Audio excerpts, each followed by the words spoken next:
The Creatives with AI podcast. Hello, welcome to the Creatives with AI podcast. I'm your host, David. In this week's episode, we have returning guest, my friend Mike Nemirovsky, where we talk about should AI actually be a mirror of what's happening in society, or should it be a tool that we use to nudge behavior and make us better people? It's quite a philosophical discussion and quite an interesting one, I think, so hopefully you'll enjoy it as well. Anyway, let's get started. The Creatives with AI podcast, the spiritual home of creatives curious about AI and its role in their future. So, Mike, welcome to the podcast. I think what I wanted to talk about today is I really just wanted to have a casual conversation more than any, sort of strict thing. But the question that keeps coming up for me is, with all the talk about bias and, the data and the stuff that's coming up that's surfacing from, that we're finding in the data, that there's all these biases and that everybody's talking about it. There's all these built-in biases, and they talk about, it's white men creating the algorithms and all this stuff. I can't help but wonder if that's what we want. Like, should AI be a mirror to what the world is really like? So should it actually reflect back the current situation and the data that's out there that, if the data shows that, there are more more men in certain careers, or women seem to be disadvantaged in a certain area, or, if somebody requests a photo of an entrepreneur and it pulls up a white man, like, is that what it should do? Should it reflect back how the world really is? Or should we get into the business of tinkering with that and sort of and having it present a false version, some sort of fiction that doesn't really exist, but that's trying to nudge us as people into behaving in a different way? And it's that question that's been really, really just niggling in the back of my mind. And I thought you'd be really interesting. You'd be an interesting person to talk to about it and just to sort of noodle and have a conversation. So what do you think? Yeah. First of all, thank you so much for having me back on the podcast. Wow. I feel so honored to be a second time a repeat guest. You're the first repeat guest. That's blowing my mind, and I don't feel unworthy, but yeah, that is a super interesting question. I love these type of more, let's say, philosophical questions around AI. And so my initial response, if I had to give one yes or no response, Boolean type response, I would say, no, we shouldn't. No, we shouldn't what? No, we shouldn't have it reflect or be a mirror of our society. And let's jump in, right? And this is why. Yeah, let's go, man. When you first kind of prompted me on this question, and I think you were trying to scare the shit out of me, but no, you didn't. No. But one of the things that came to my mind, as controversial as it might be, is we've already had multiple systems for thousands of years that have been trying to nudge humans towards, let's say, morality, right? And I'm sure people will argue to the level of their effectiveness, but they're probably not as effective as they might have intended to be. And of course, I'm talking about religion, right? Like, we've had these, let's say, morality. Nudge is a kind word for it. Yeah. Yes, a very kind word for it. And I think the reason why my mind went to that was the thing with AI is the data it's been trained on is biased because it's been trained on more or less the history of human civilization and all the biases that are incorporated in that. That's also its superpower. And I think one of the use cases I've been playing around with a lot lately is, it's great at summarizing things, but it's so good also at saying, hey, this is how my company normally positions something. Help me to see it from a completely different perspective, how I would never have positioned it, or how would Shakespeare position this as opposed to, a 21st century marketers? Love it. And it's that because it has no inherent bias, it's just been trained on this data and it's just making these statistical assumptions that, okay, it told me, you gave me this prompt and I'm going to give you this output. It has no intent behind it. It's just doing what it's basically built to do. Keeping it generalistic like that, I think, is important, because for the exact reasons that the other systems for the past 1,000 years seem to fail, is there's never like one size fits all. It always ends up being dogmatic. It always ends up being corrupted and for the benefit of certain individuals more than the actual intent beginning. And so to the degree that it's possible, and this is where we can really get into the weeds, is I think we should try to keep our AI as generalistic as possible, giving it as much information as possible so that we can have it, take these different perspectives, which should hopefully elevate us. But the other part that I want to talk about is the nudging. And besides the fact that me and you have, spent the past, 20, 30 years of our lives working in systems of helping humans use data to nudge other humans to do things. To buy things. Yeah, to buy things in particular. But I think it's just a natural human instinct to like nudge other humans and, species in general.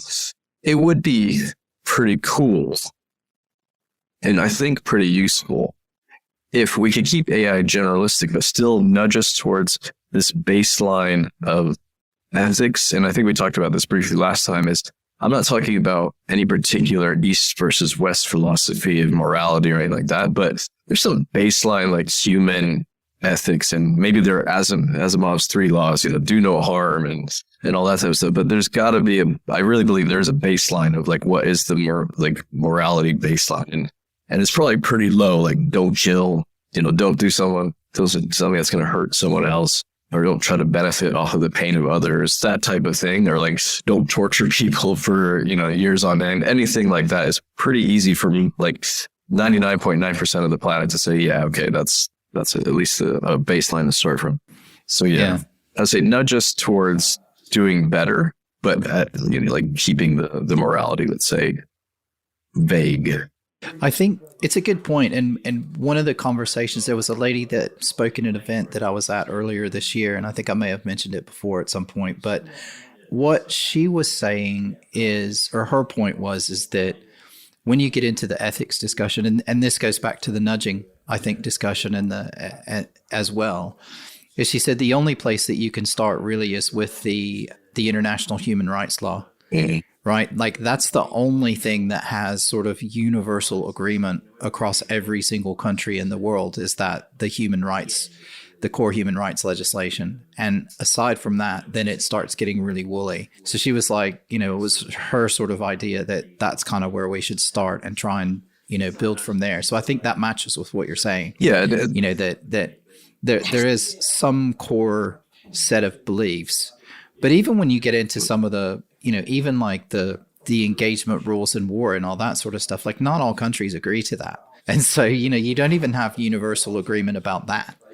So it gets really woolly really quick. And I guess my worry is that I think AI could be useful as a mirror, because it continues to sort of, and as the data gets updated and it, as we move through time and through society, then it's going to continue to reflect back. So if we start to see a change in the way that it works, then I think we could say, okay, well, actually we're seeing a change in the data. So we know we're actually changing. But I don't know. Again, like you said, I feel like what group then takes precedence over another group? So if you start presenting, if you just say, what is an entrepreneur? Show me images of an entrepreneur. Well, I think at the minute it would probably show you a whole page full of white men. But who decides, if we're going to change that, who decides what goes first, and who decides how many women get shown, and how many different races get shown, and which races get shown in, and what order do they get shown in? And do you know what I mean?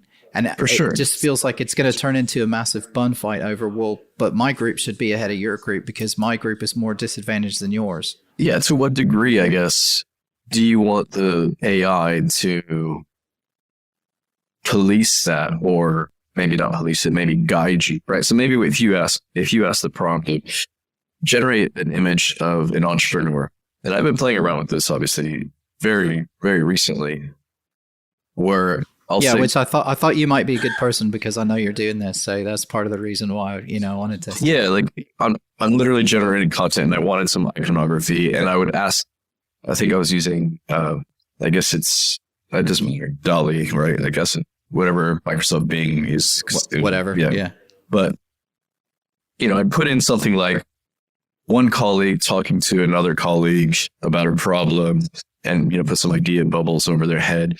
And it was interesting because it did generate these like very generic kind of white people in business suits. So that, because I didn't want that representation in the iconography, made me prompt it again, say, give me a female colleague, maybe of color, not wearing a suit, because like who wears suits anymore? I mean, I'm sure there are, sorry, for anyone that likes suits, I'm sure there's a claim, but I think, lawyers still wear suits. Lawyers, business, or banking probably still wears a lot of suit and tie, but yeah, it wasn't very representative. And so now I prompted it, and a lot of people will probably reprompt it, but maybe we do incorporate things in the AI to say, before I generate this image, can you give me a bit more information on what type of representation you'd like to see, right? So it already tries to nudge us into helping it not go as a default. But, that it's interesting that I don't know, like, are we 100% sure that it's biased in bringing back those images, or it's just a case of there just happens to be more images of white people in suits with tags of entrepreneurship, right? And so, which is probably the case, right? But what it's unearthing is it's unearthing the bias that's already there. Exactly. Right. Like I was at an event the other day. I was lucky enough. Somebody asked me to MC an event, a local event for the business improvement district. And I went along, and one of the presenters that was there asked the question of the group. There was about 80 people there. And one of the presenters asked and said, how many people in the audience doesn't have bias? And no one raised their hands. And they said, how many people in the audience, how many of you feel that you're not prejudiced in any way? And no one raised their hand. It's a human thing. We all have biases and we all have prejudices, and we all know that. So the fact that it's in the data isn't surprising, which is what gets me back to the mirror thing. So the mirror almost enables us to gauge how much of a bias we have. And, I don't know, I feel like that might be useful somehow. But what was interesting, go ahead. Well, I was going to say, I think you're right. I think, especially in today's environment where, like it or not, and I'm probably on the not side of wokeism from the perspective of I think it's actually done more harm than good. But where it has done good is, I believe, but again, my sample size is just my colleagues and the companies that I've worked for. It's made it more of an issue, which means that people, like the people in the audience that you were saying, now realize, no, I definitely am not without bias. I definitely am not without prejudice, because it's almost impossible to be. I simply am biased by this, 46 years of experience that I've had. No one else has the exact same bias as I have, but I probably have similar bias to other people. And so, right. And so now that we're aware of that, I think it's wonderful that we have this mirror to be like, ooh, even more glaringly, like, hey, this is the reality of the breadth of, let's say, human literature that we've trained these machines to understand. And so that's 100%. I would say it's good that it is a mirror. And I would say, and this is where I'd like to also talk a little bit more about, is because I know you've had a couple of people on about using AI in education and that whole debate around, well, kids are just going to use ChatGPT to cheat. Well, the thing is like this mirror is exposing a lot of things to us. And if we just use it as the mirror and we just get the default response, well, that's good. But if it's actually going to expose that to us, and then it can also even help us, and going back to the example I used of saying, hey, here's a piece of content that me and my colleagues wrote for a marketing piece or a blog post or anything like that. Point out all the biases that I have in here. It's actually good at doing that, and help us. It's really good. Yeah, like help us to reword this that would go towards an audience that we are not a part of, that we are, and that's the problem, is like, it's really hard to escape your bias, again, because you've had this lived experience and you haven't had any other. And even if you have multicultural friends and you try to expose yourself to multicultures, you still haven't lived that experience.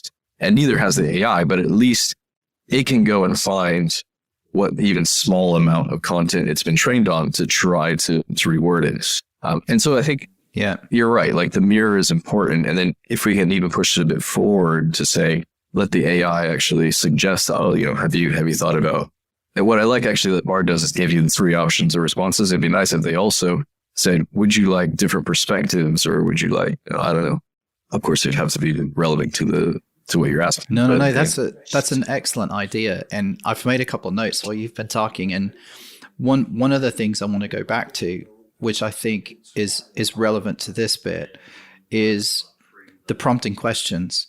And I find that really, really powerful as if I'm asking it to do something like help me make a marketing plan, or help me write a business plan, or help me write an intro paragraph for this thing, right? Like this, this studio thing I'm working on. I was like, I had some ideas. So I put a bunch of ideas in and said, help me, write this, make this into like an intro paragraph or whatever. But then I've learned that a lot of times if I just tell it to ask me questions before it writes the answer, it gives way better results, because then it will come back and say, well, what's the name of the company, or, what's your target market, and all these sorts of things that I didn't put in the prompt in the beginning. And I really like that. I think feels like maybe there's a version of an AI somewhere that like it's literally programmed that every time you ask it to do something, it's programmed to ask you like at least 3 follow-up questions. Yeah, like it can't just give you an answer until it asks why 3 times, right? Which was the classic or something, yeah. Analytics training that I remember I used to do. It's like when somebody asks you for a piece of data, ask them why 3 times, and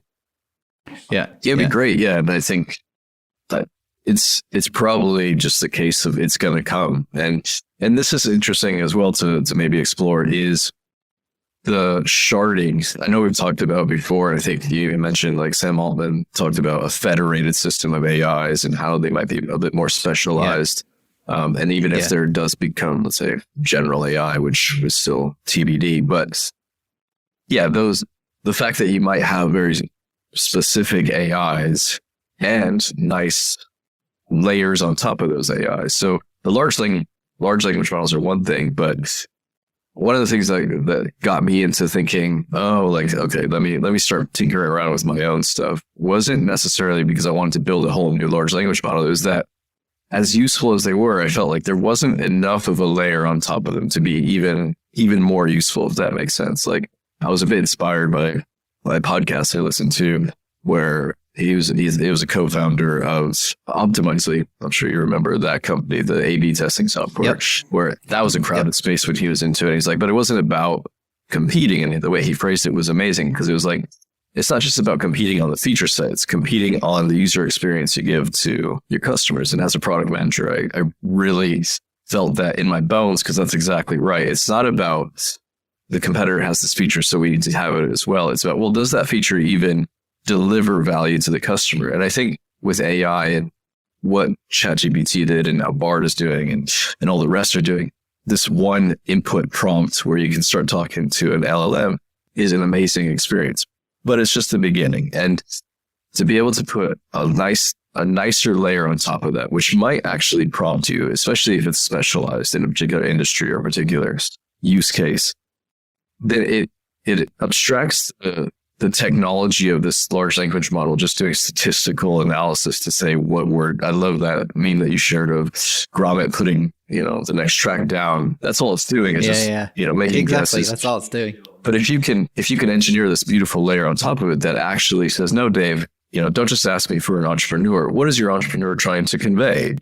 And really gets you to express what you wanted to create. Then you start creating much better outputs from it, and hopefully actually getting even more use from it. But in that now this is where we come back to the debate. But then it's still on whoever's building that layer on top to, okay, well, how much ethics do I put into this, and how much diversity do I make sure that it's trying to evoke from the user?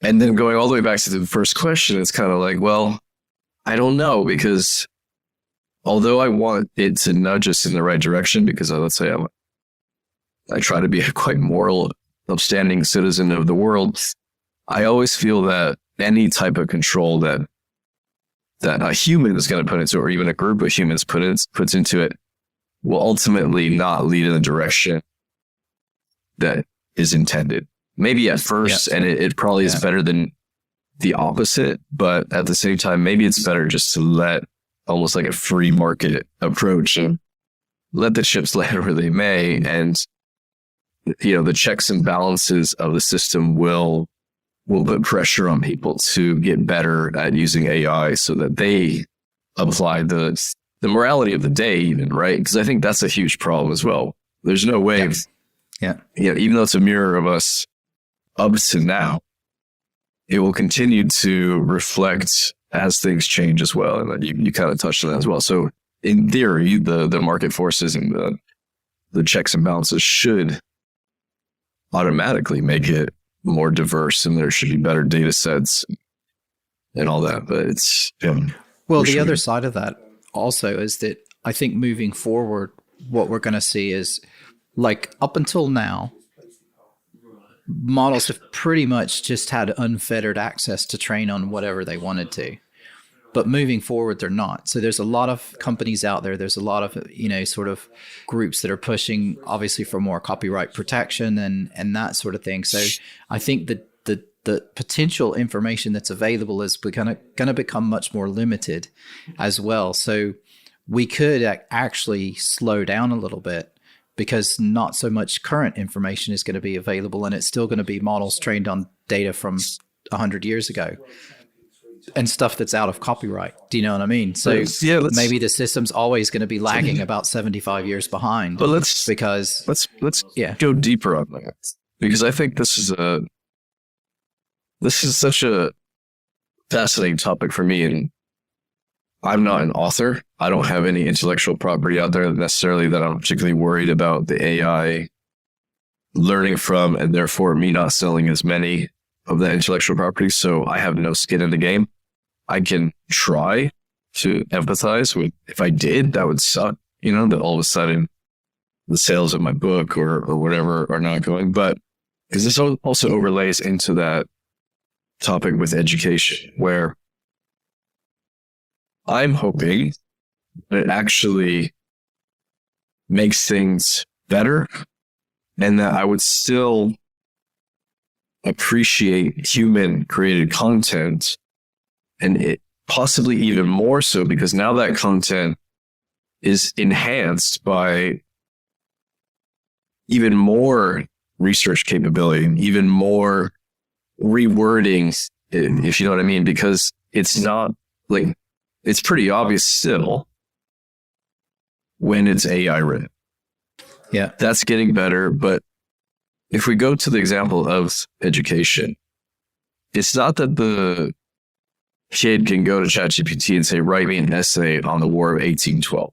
Of course it can do that. And whether or not the teacher will realize that, or then you start saying, you know what, you have to write the essay in class without the use of any software. Exactly. The motivation of wanting to know about the War of 1812 is the heart of the issue, right? So it's well, is this important for the kid to know? If it is, how do we get them excited to put it into a context that makes sense and gets them excited, so that they start with the ChatGPT written essay, but then they start extracting how they apply that into their daily life. And I think there's parallels, but I'm sure if there was an author or a musician or someone out here, I'd get smacked down pretty hard. I just feel, I don't know. I think there are parallels there where, yes, your books, just as they're currently available on the market, if I read a book and then write 15 blog posts or even start a whole new career or a billion dollar company just because I read your book, and I'm not going to give you a penny, I might give you a credit like, oh, I was inspired by this book and I created this $1 billion company. Well, that author's not getting any piece of that $1 billion. Exactly. They maybe got $9.99 for the book. So I don't see it as completely different, especially since there are some safeguards already in place for the AI to not just be a plagiarism machine, literally spitting out the contents of that book. So yeah, I mean, what are your thoughts there? Like how can there be, why does it have to be either or? Is there not a best of both worlds approach for this? Yeah, I literally had a call with somebody about this before before we had our chat now. And what was interesting is I think there's still a well-established, if you take a copy of something that someone's done and then you repurpose that in your social media, or you do, whatever, and, someone sees that, or you take a piece of music that someone's done and you use it sort of as is, that's a clear copyright infringement, right? There's already laws and rules around that. Where it gets really woolly, like you said, is in that inspired by, and my point was, if I go into a photography studio and I take black and white, profile pictures of people, am I copying Rankin? No. Yeah. Do you know what I mean? It's not. Yeah, Rankin is Rankin, but all he does is all he does. But people are gonna cane me for this, but it looks but still, than it is, at its core, all true. he's doing is generally, taking profile pictures of people, and maybe there's a way that he sort of produces his images and the way he kind of tweaks his color balance and all that sort of stuff. But at the end of the day, he might do a black and white, profile. And so it's really difficult to say, well, you copied Rankin. And it's like, well, it's just a black and white profile. So there's a massive gray area there. And I agree with you. And I think specifically staying on the education topic, I think where educators are actually finding it really helpful. And I've got a guy named Byron who's coming on, and he's an assistant head teacher at a primary school, I think, here in the UK. And what he's figured out is it's super engaging for the students. So what he does is he adds extra content that's not part of the curriculum, strictly part of the curriculum, but that helps the kids learn better. And he's used tools like 11 Labs. So shout out to 11 Labs, but he uses things like 11 Labs to create, he writes a script and then he puts it in 11 Labs, has a fake voice read it, and then he puts that up as sort of a fake podcast. And then the kids can go and listen to it. Oh, amazing. And so the kids think it's really fun and it's interesting, and the kids can help write it. So he'll get them engaged in class to say, hey, let's put some of this stuff together. I'll use some of your work. We'll put it into this tool. We'll make it, and then you can listen to it, and you can have your parents listen to it or whatever. And it's another way to engage the kids while also teaching them extra stuff at the same time. So that's one really good use for the tools. Another one, and I think I might have mentioned this at some point along the way, is a lot of students are using it to help them prep for their exams. So, in the UK in particular, it works a little bit different than it works in the US and what you and I were used to. But when they have these A levels, which are kind of, and GCSEs are like your high school finals kind of, and your A levels are sort of like an SAT or an ACT kind of thing that you take. But the thing is that, the students spend an enormous amount of time preparing for those exams so that they can pass and they can get good scores and they can go to uni.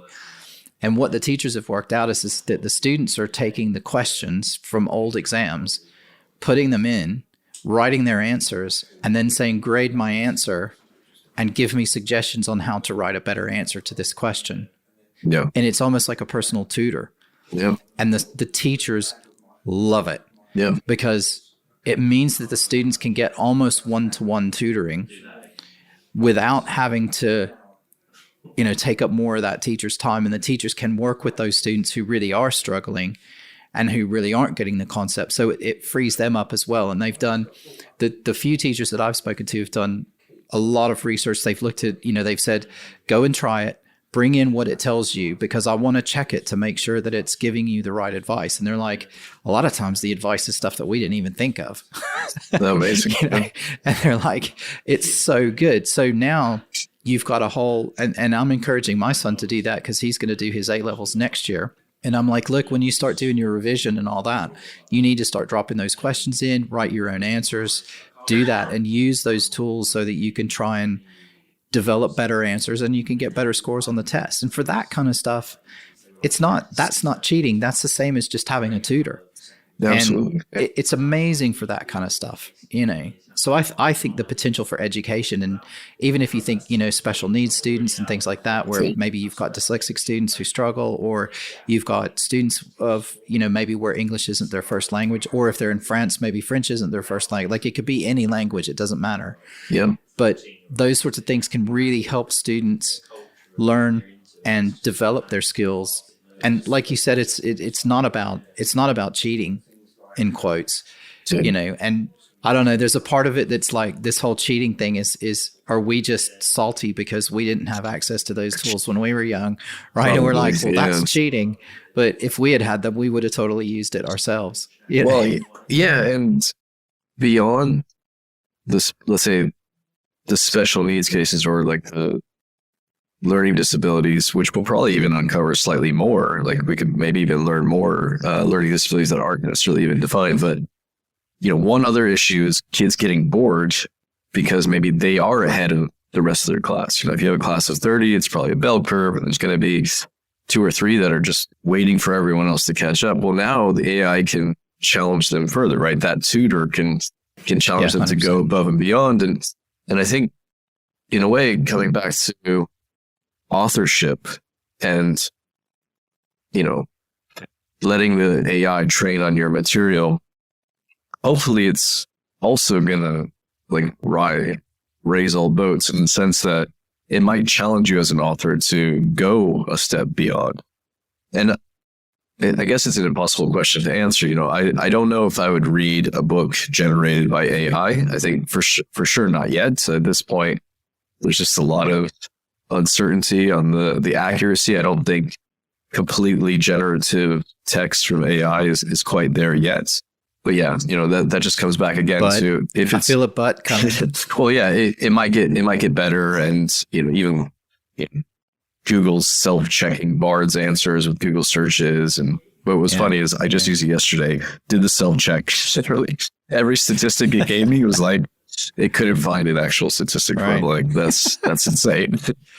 But I always ask it for citations just on that. So when I ask it for something that I know needs data, if you just in the prompt ask it for the citations of where it gets it, then it tends to be more accurate because you can then click on the links and go see where it got the information. It has to find a link. Yeah.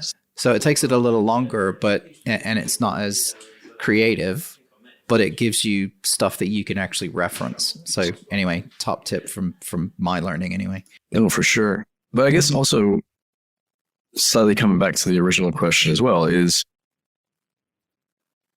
maybe another example is we've talked about before, and I know you've had other people on the podcast about this as well, as the creative industries of, let's say, movie making, movie writing, music for that matter. But let's stick with like movie making. Yes, AI will certainly democratize who can create film now, and the Writers Guild certainly has right to be concerned, let's say, of this democratization and then the diminishing of their value, maybe, because I still think if you have the talent in there to be let's say, particularly like a comedy writer, that is almost impossible to mimic. Yes, you can make, forgive me, Hallmark. You can make tons of Hallmark Christmas movies that all follow the same template, but you don't need to apologize for that. No, exactly. But, you know, we'll watch them because they're just on in the background. I won't watch them. My wife will watch them because they're just on in the background during the holiday season. They're feel good and all that type of stuff. But truly good content, I think, is still going to be the hybrid approach where, great, now I don't need maybe necessarily studio budgets, but to make a movie like Superbad, which is going to be an instant classic, you're not going to you can try to copy Seth Meyers' writing tactic, and you can try to copy, those actors' delivery of it. But there's something inherently human of that lived experience, which is never going to be in the machine because it's never going to have that lived experience. Yeah, totally agree. So I think I don't know. I think we shouldn't worry so much about copyright infringement and not letting these models train on it. In fact, it would only help you as an author to then, go to the next level and collaborate with it. But yeah, I'm glad you said that, because one of the points. So this went all the way back. So the lady I was talking to, I met at the Women in AI Fringe event when they had the AI summit here in the UK, and we started talking about this, and I'd be interested to get your thoughts on this as well. And it was sort of along the lines of what you were saying, which is, what I wonder is I wonder if you're going to end up in a situation where the creatives that lean into AI and say, actually, yes, it's fine, use my style, use my tools, use my information, use my data, whatever, it's totally fine, will ultimately end up getting more PR and more coverage and more recognition, because that will start to show up in what other people do. And the example I always give and I use for this is Dave Matthews Band. So Dave Matthews Band, for people who don't listen to Dave Matthews Band or aren't American, they're like the largest touring band in the world. And the way they became popular is by not copywriting, protecting all of their concerts. And in fact, they used to encourage the college kids to record it.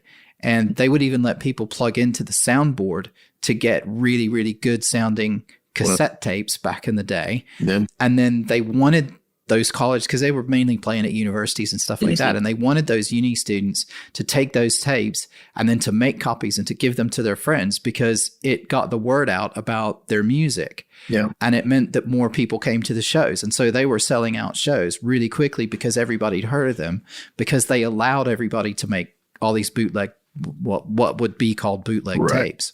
Like sanctioned bootleg takes, basically. Yeah, exactly. But that's how they, their goal from the very beginning, that Dave Matthews has said this in a few interviews, is like, their goal was to be the biggest band in the world. Like it wasn't like a happy little accident. Yeah. Like they had a plan. They wanted to be the biggest band.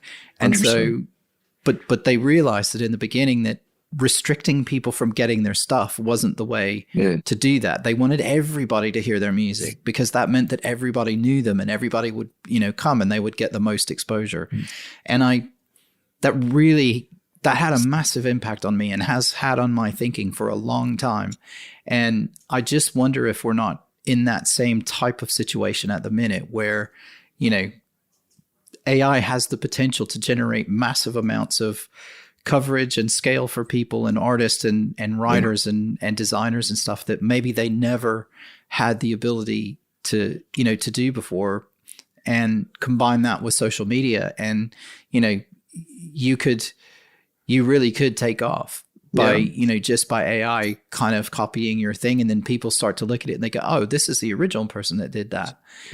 Well, I think that's 100% right. I think we shouldn't discount it, but luckily we have the technology to trace things back, right? So as long as we're putting in safeguards to make sure that AI does give credit where credit is due, that does exactly give exposure to that.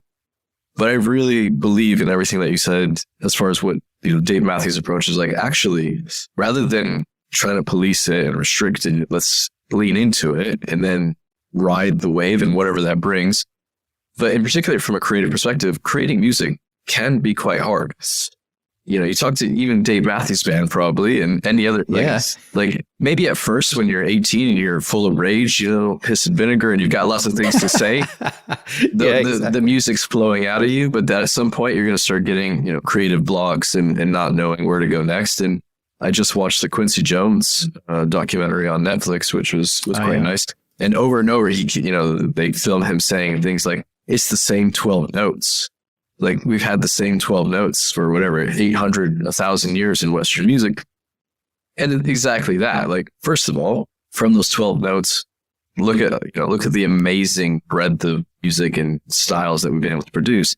But however, there's probably times where you're trying to figure out, what can I do next? And where in the past, maybe you got inspiration, or, someone like Quincy Jones got inspiration by exposing himself to different genres and going from jazz to movie scoring to hip hop and everything between, pop music with Michael Jackson, and that kept his creative juice flowing. Well, now not only do you have all these genres, but you have the power as AI to say, okay, I made this composition. Give me some ideas to change it, or what are some influences that I'm not thinking of, and right away, instantaneously, it's helping you to create something you never would have had the exposure to as quickly or as easily. Like I want to throw in some Andre 3000 flute sounds, because he traveled to Japan and became a flautist. But I think this is probably inherent in humans, right? Like we intend, like, at first get fearful. What does this mean? Obviously, bottom line is important as well. Like, what does this mean to my day-to-day ability to put food on the table? That's important. But I still am optimistic that it's going to create more opportunities and more creativity with still a lot of human elements in it for a long time to come. And or, there's probably different genres. Like, I'm going to go watch the latest AI generated movie as a particular genre, but there's probably going to, I'm not always going to watch AI generated. I still want that heartfelt connection to humanity because I'm a human.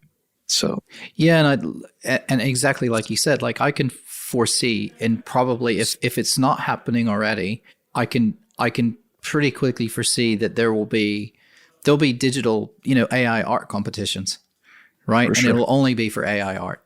And there'll be, AI photography competition. So it's use AI to create a photograph of something, and then you can have a competition around that and that makes sense. Then all the people that want to do that sort of stuff they have a vehicle they can use to go and get their name out there and whatever. And those aren't copyrightable in any country anywhere, which is quite interesting. So if it's created by AI, there's no copyright on it. So people would just be doing it for fun. There's no protection that can be afforded for that, at least at the minute. But it might help to keep it's sort of akin to what people say about the Olympics and sporting events, right? It's like you almost feel like you need two separate Olympics, right? You need the clean Olympics, and then you need the let's let athletes take as many drugs as they want, and sort of let's just see how far it can go. Yeah. But you need to separate those two out. Like, how fast can a human possibly run if you just let them take as many steroids and do whatever they want as they want? Like, could they cut the time in half? I don't know, maybe, but it'd be quite interesting to see in a way. Well, you've got the chess competitions already, right? Where you have the human plus computer competitions. And from what I've read about those is, again, they're not trying to overtake human versus human or even the human versus robots, but the bionic, is that the word for it? Where it's like mesh of humans and robot. Anyways, like, they're almost at a different style, and they're almost like this different type of competition, as long as everybody understands, hey, you can use your favorite AI, I'll use my favorite AI. The combinations of moves and the different tactics that happen almost reinvigorate the game, because they're like, wow, that's so clever, and I would have never thought about that. But I'd never thought about doing these are grandmasters saying this, like, that is so bizarre. And like, the AlphaGo competition, obviously. Like, why the hell is it doing that? Yeah, I remember I saw something, and I remember them watching the Go stuff, and them just sitting and looking, and they just couldn't. They were like, "This is totally on the wrong track." Like, they just couldn't understand what the machine was doing, and then it was only at some point about 3/4 or 80% of the way through. Everybody was just like, they realized that it's been doing this intentionally the whole time, and they were like, "Oh my god!" Like, they just couldn't even. They were just stunned. Exactly. How far ahead it was actually planning and how it worked out. I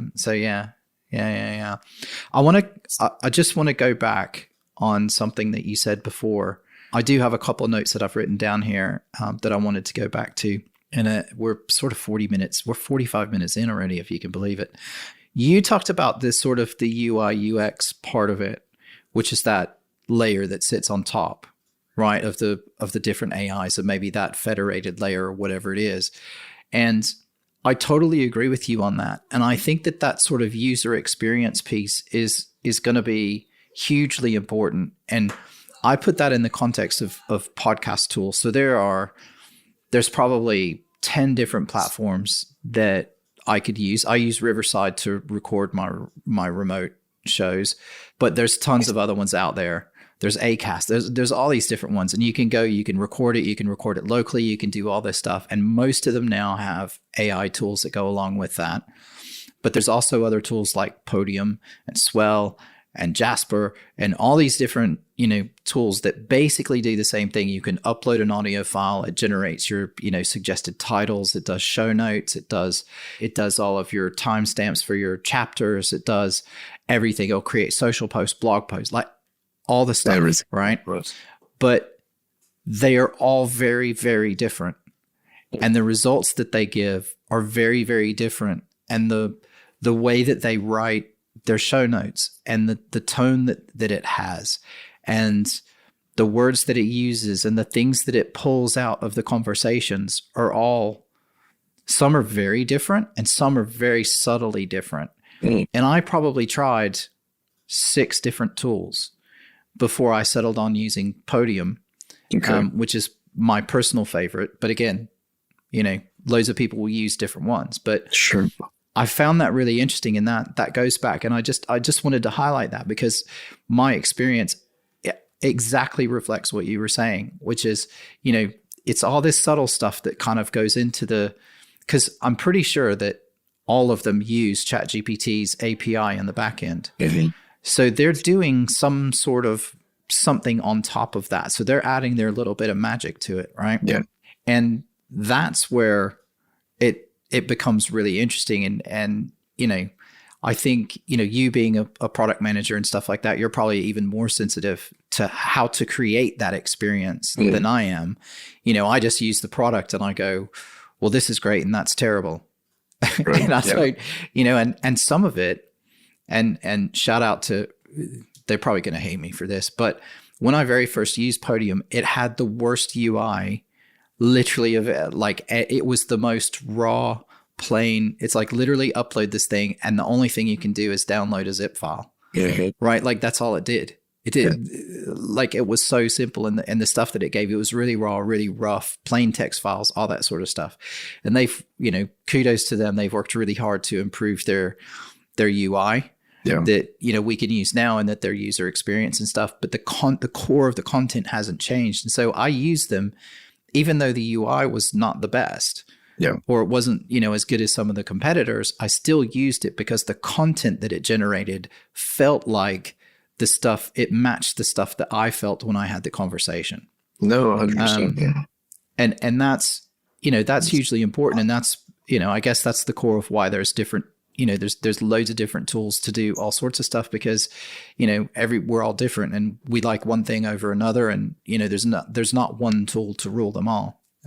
No, that's right. And so without turning this too much into a product management podcast, one of the big reasons why I started with Helpery.io was a little bit to scratch my own itch, but a lot to start thinking about these, what we call in the product industry, jobs to be done. I don't think it's just the product industry, but it's a very popular term, jobs to be done. And so as a podcaster, you have some very specific jobs to be done. And so Podium, and I completely feel their pain, put something out which was probably a crap UX, and they intentionally did that.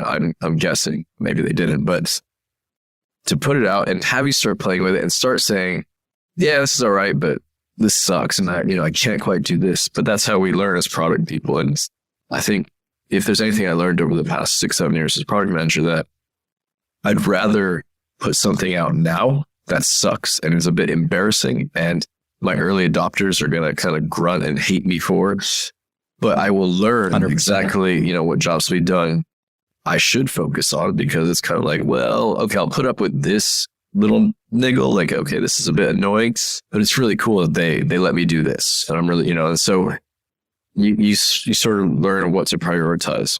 But the other part of it is 100% accurate as well, is that we all have our own take on how to deliver that experience.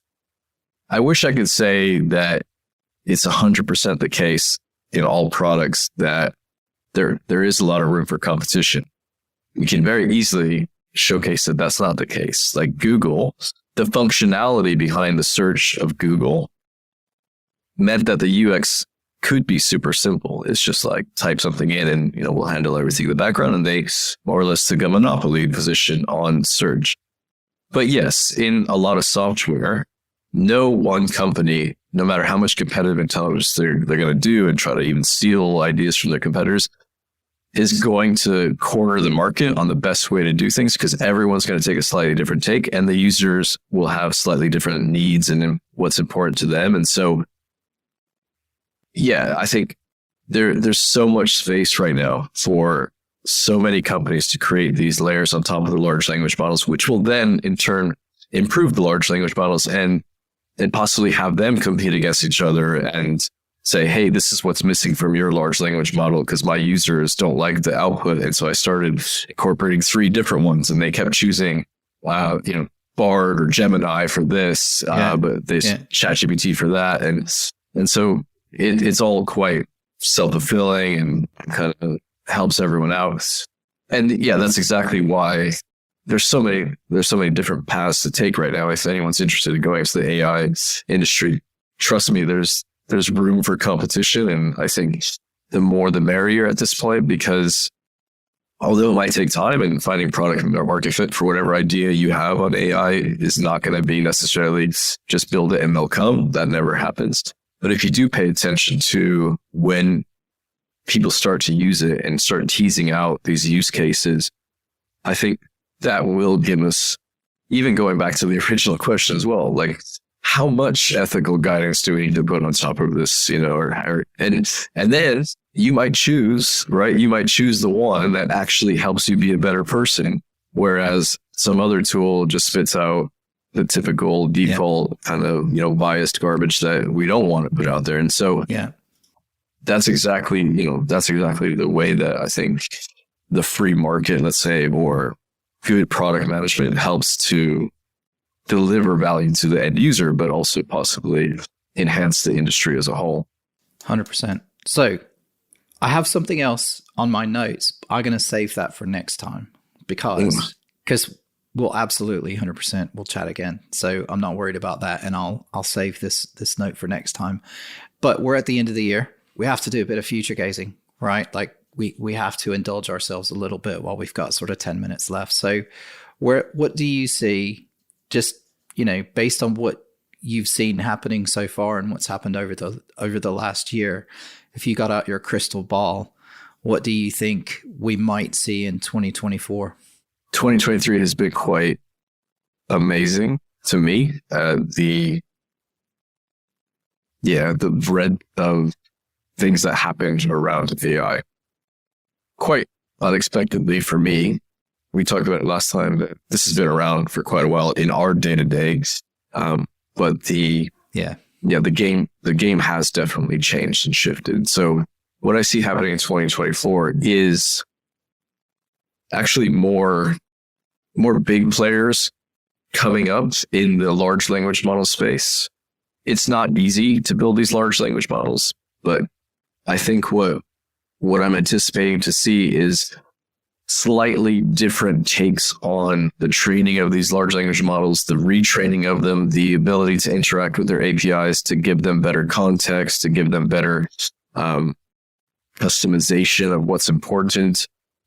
Because especially with the latest stuff that happened with ChatGPT and the whole SAM, all the firing, rehiring, all that stuff, maybe that was completely intentional to diminish their commercial, the commercial capabilities. Disaster. Yeah, that was a disaster. Items, but I think it had some intended or some consequences that they probably took a little bit of a step back from commercial aspirations, and maybe that's exactly what their board wanted, because they never wanted to be a commercial operation. But it might not have taken them down 2-3 pegs, but at least one peg in the sense of people saw a chink in the armor, and there's going to be competitors that have already, I'm completely blanking on the French competitor, LLM that's coming out of France. Mistral? Is it Mistral? Mistral, yeah. I think it's Mistral, yeah. Mistral. So you've got Mistral, you've got Gemini, and you've got others that are already also quite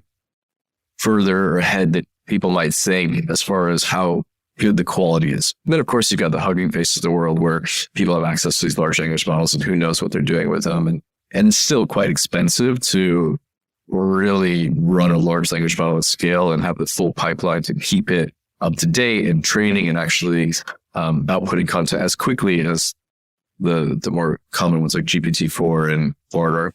But do you think, sorry, just to stop your thought there, but on that, do you think that there's, like, I would feel like that the obvious business model is that you say, like someone like Elon Musk, when he, sort of gets his, becomes more available, because he always wanted it to be sort of open source and available and freely available to everyone. But there is a practical consideration, right, of cost of training and maintaining and all of that and running. So do you think it'll end up where I'll say, okay, look, if you're an individual and you just want to use the platform to help you with your work or whatever, you can have it for free. Like any individual can have it for free.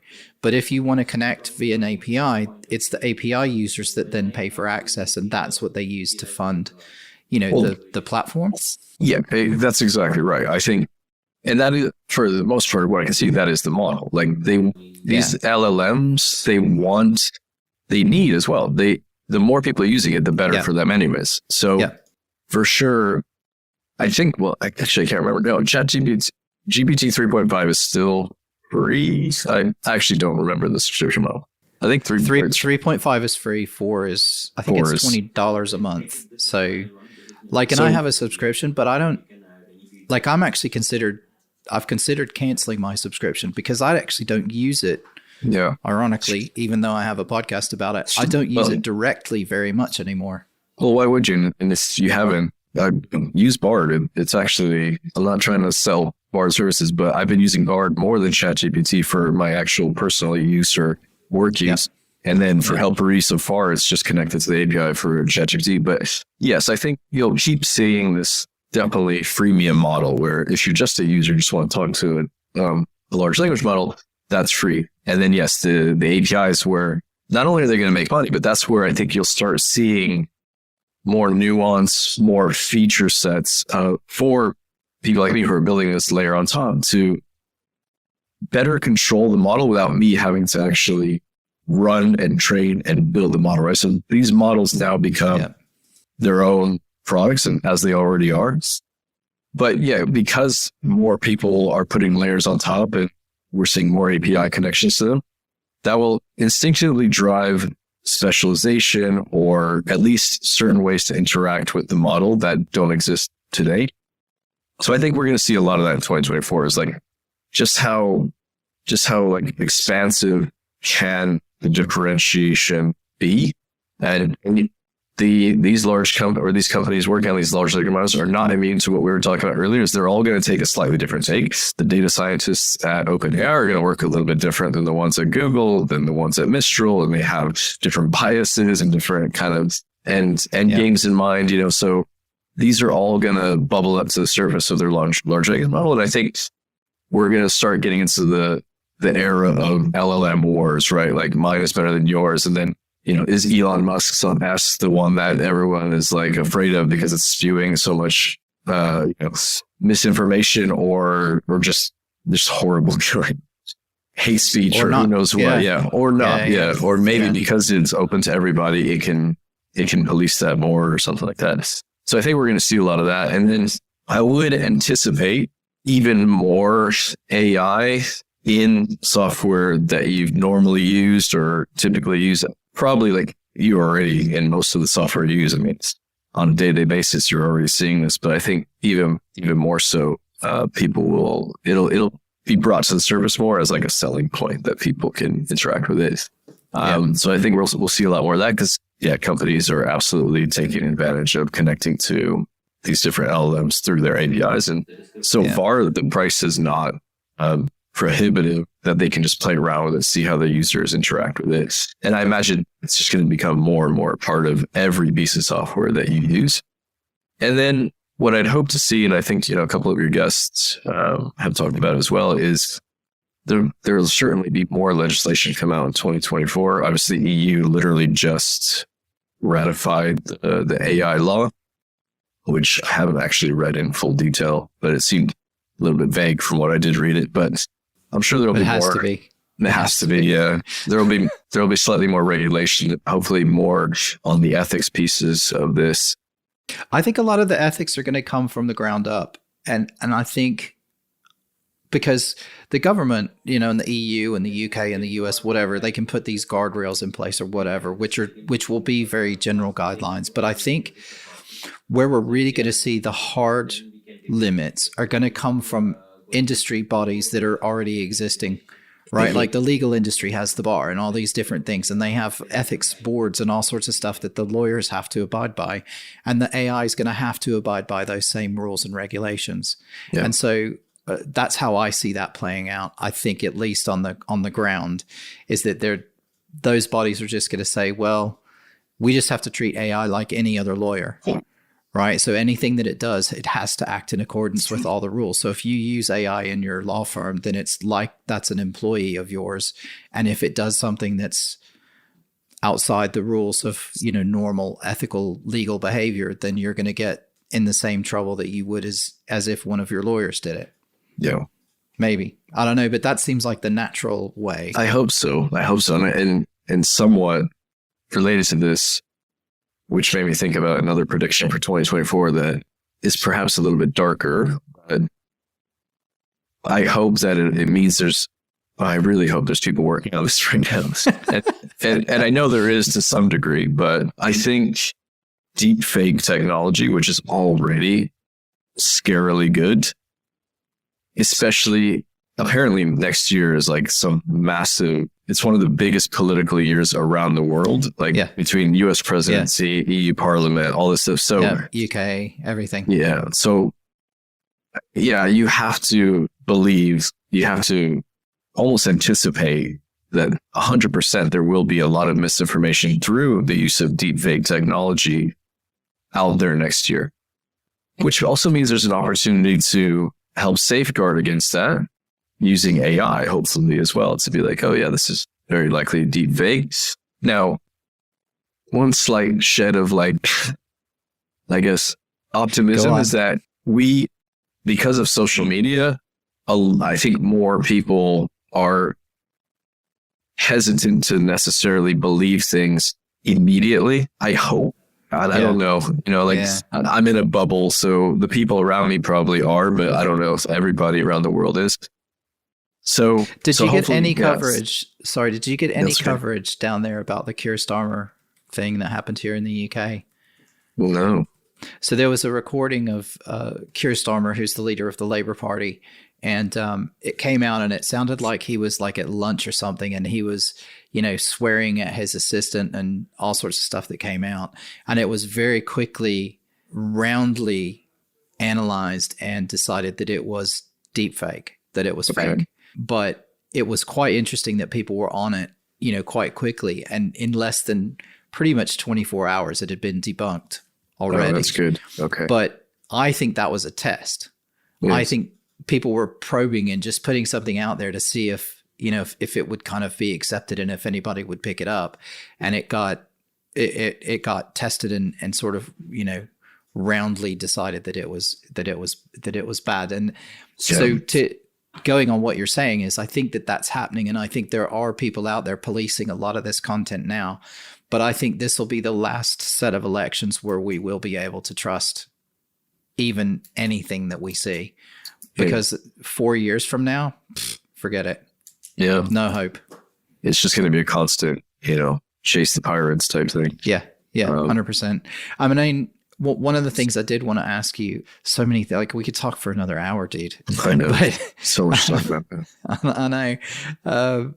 One thing that annoys me though, and I don't know if you've noticed this, is like particularly on YouTube, it's like there's been an explosion of AI read like instruction videos and stuff. Yeah. So, and it's just like, oh my God, if I hear another one of these AI videos where it's just a fake voice reading a script, it just does my head in. And I'm just like, oh my God. So there's the deep fake side of it where some people are maybe trying to generate really good content. And then there's like this flood of this cheap AI content. And, because there's so many videos out there going, you can just generate content. You can do 100 videos a week and, put all this stuff out in, 3 to 5 minutes. And it, it's going to fit with the algorithm. It's thousands a month in income. Yeah. And it's going to, it's killing even YouTube now. So I'm sure YouTube will put some sort of, tools in to test and see if that's been AI generated content and to figure out how to maybe deprioritize that over real human content. But I think there's going to be that. I mean, that's one of my hopes for next year is that there's going to be a big bit of pushback on that sort of stuff where people are going to go, basically fuck off. We don't want to hear that. No, me too. Like I don't need more listicles read out by an AI. What's interesting is because it is happening on YouTube, but famously, YouTube still owned by Alphabet, very separate from the people at Google. And, working in the SEO industry right now, I learned things how Google does punish people for AI content because it's not really useful. Yeah. It's just copy pasting, and that's not really useful for people in search. So hopefully YouTube does the same thing where it's like, yeah, this is just really poor quality. You at least use a good AI voice. Like there's much better AI voices than a lot of these videos will have, right? And yeah.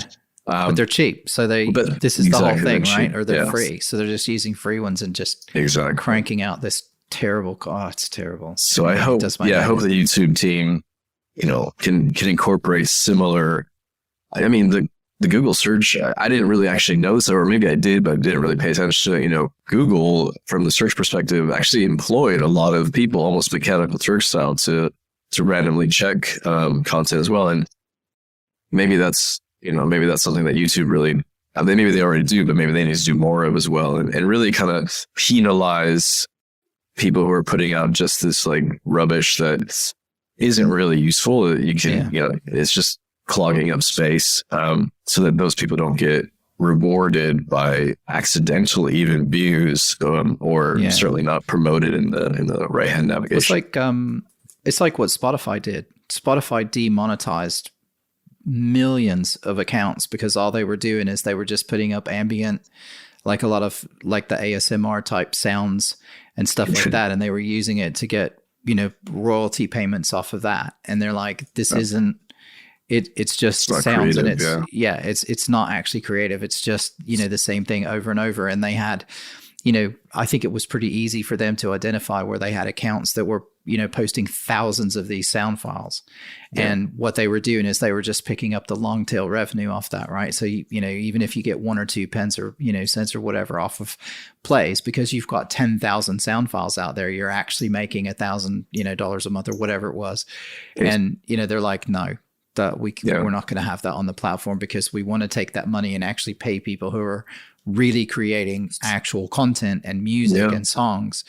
So maybe YouTube is going to, be a bit more aggressive about that. Yeah, I don't know, man. We'll see. I expect that we'll get I expect to see some M&A, so some mergers and acquisitions going on next year. I suspect that we'll see some of the smaller companies start to gather together, as the cost of, using the APIs and getting access to those core LLM models goes up. I think, they're not going to be able to maybe afford it at such a small scale. So we might see some of that happening. And I think we might also see some of the bigger sites, even like the Metas and stuff like that, who have their own models. They've always had a business model of buying, good technology and so I suspect that we might see a little bit of that going on as this becomes more of a business. But we'll see. I have some other thoughts, but anyway. No, it's always possible. It's fun, or sometimes fun to predict, but we didn't. Well, it'll be fun to come back next year. And, we'll do this next December and go, right, what did we say last time? Oh shit, it's totally different than what we thought. Exactly. So, right. Thanks, man. Yeah, that was always a pleasure. Keep doing it, man.